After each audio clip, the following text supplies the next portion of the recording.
Good day, ladies and gents, my name is Hilzo and welcome to Discuss Things. Today's topic is going to be a little bit different from what I uploaded in the last few days, because it's going to focus not on a bad show, but on a rather good show. Not just a good show, probably the best show that was ever created on television.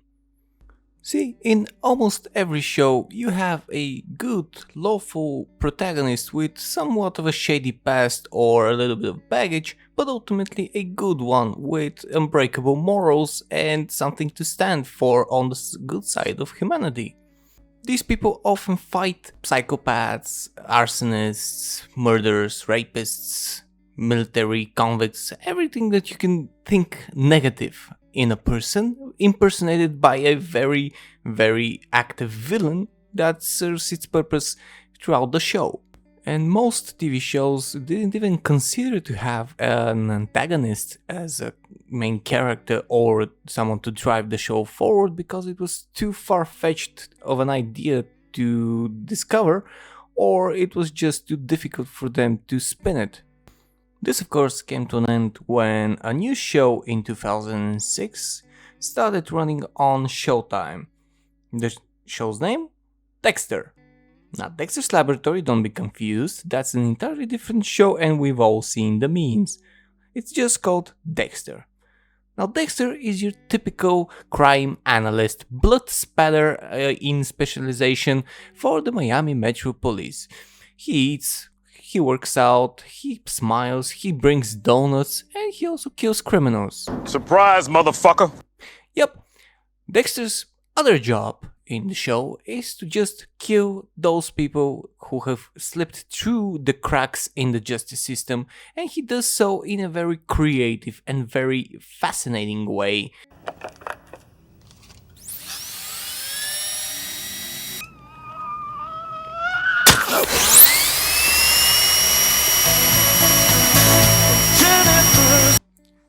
You see, Dexter is a psychopath, a true, genuine psychopath.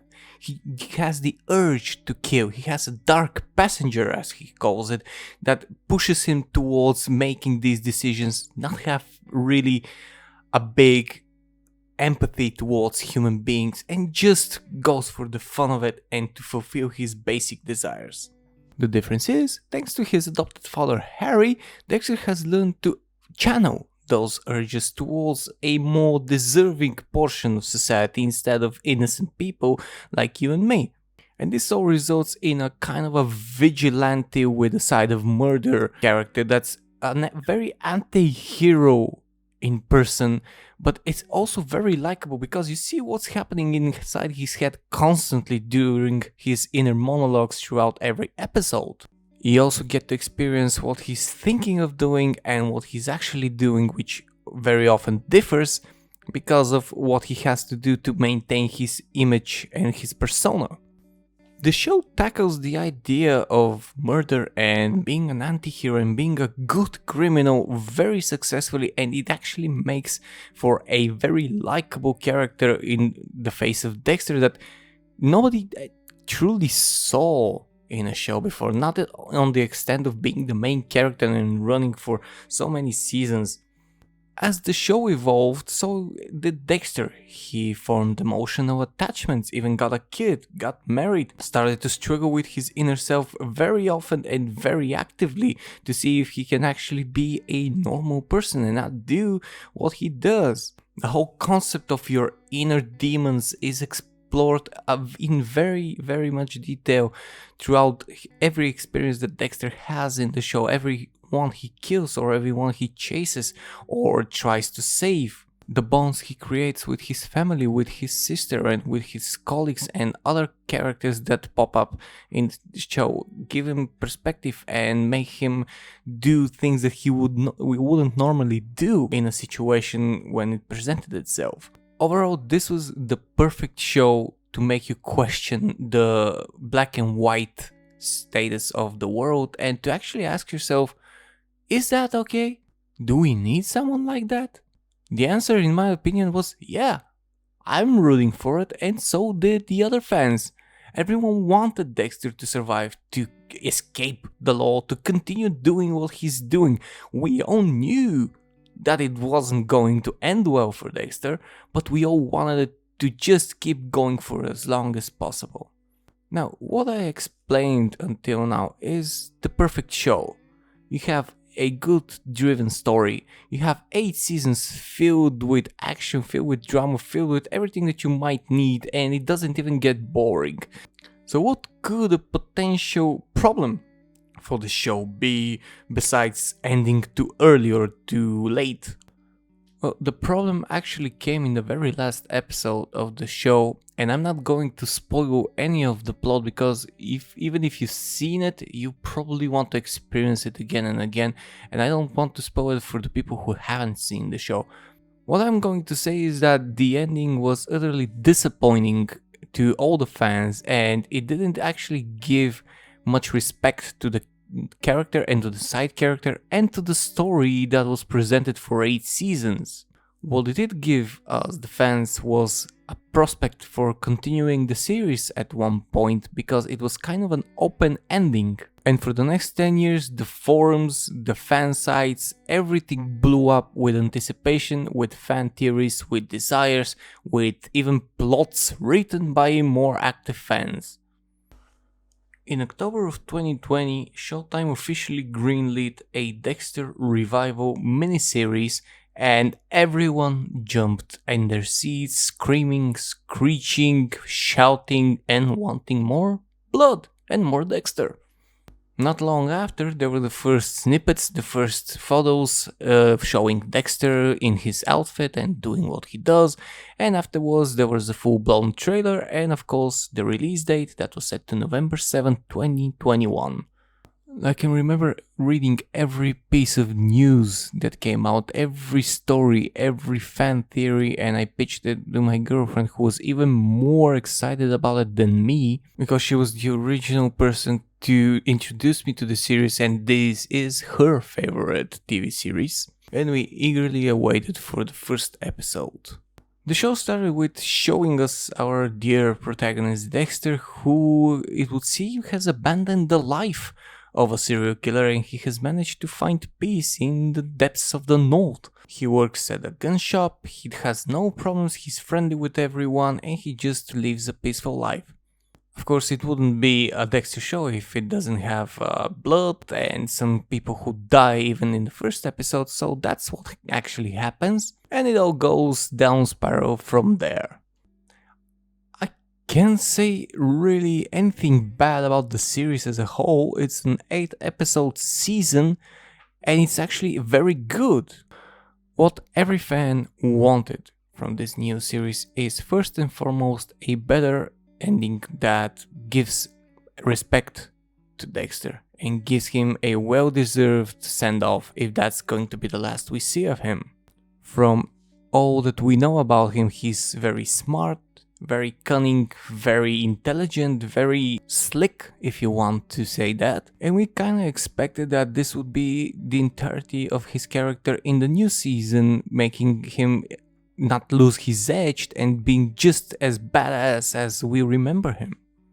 However, throughout the season, we increasingly saw him being less and less of what we remember and more of someone who doesn't even know what they're doing at times and running on impulse. You could sometimes see those qualities in the original series, but they were just for a new situation that he hasn't faced before in his life, and he quickly adapted in those situations every time. However, one thing that Dexter isn't, and I can't say that without spoiling the series, is that he's in no way someone who would give up or even have any fear of being caught and being sentenced if there isn't hard rock evidence of that. And you certainly wouldn't see him doing something stupid or irreversible to escape when he knows and he has the techniques to do them in a more good-fashioned way and something that would not get him sentenced if caught. In addition, Dexter was always very thorough in his activities in the sense that he wouldn't leave any traces, any marks or any leads for the authorities to catch him, and he would always clean up after himself in the best manner possible. Another thing that this show did great is keeping up with the personality that were introduced to every character, and you will see that their belief system and their moral system stayed the same, as well as their goals and everything that drove them to do what they do. Something that didn't happen in this series because a certain someone who spent 20 years searching for a specific murderer just abandons every thought of it after they find him and focuses on something that they don't have any evidence against, but they cling to it in a very fanatical manner. But let's get to the ending.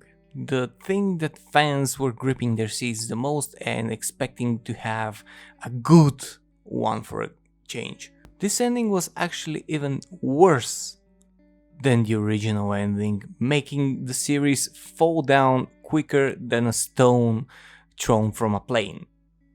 What the fans got instead was a very dumb, very poorly played and poorly thought, poorly written and poorly executed as a whole ending that just left us confused, angry and bitter, and actually wanting for the show to have ended in the first 8 seasons and to just scratch the new seasons as a whole.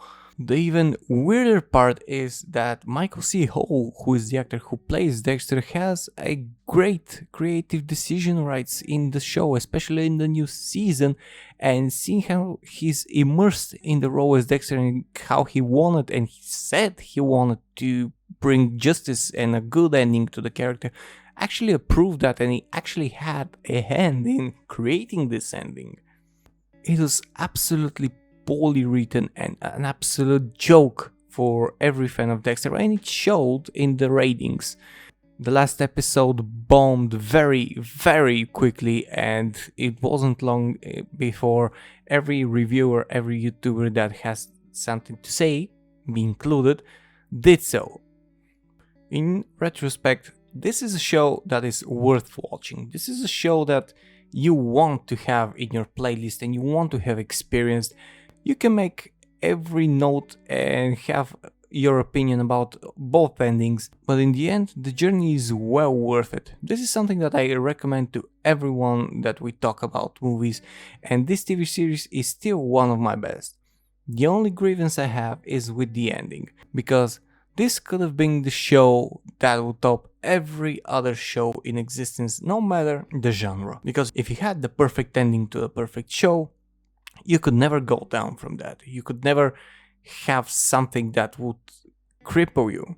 You will have a very loyal fan base until the end of time, and you will have the status of being perfection in the TV industry. Nevertheless, Dexter comes as close to that perfection as a TV series could. It's still one of the best shows out there, and it's still going to be even after 10 years. Well, that is all from me at this point. Thank you very much for watching this video. Please don't forget to like and subscribe and ring the bell for any future videos notifications. If you want to, you can leave a comment, tell me your opinion on what do you think about the topic I just presented and any other topics that you might want to see around. I'll see you and stay fresh.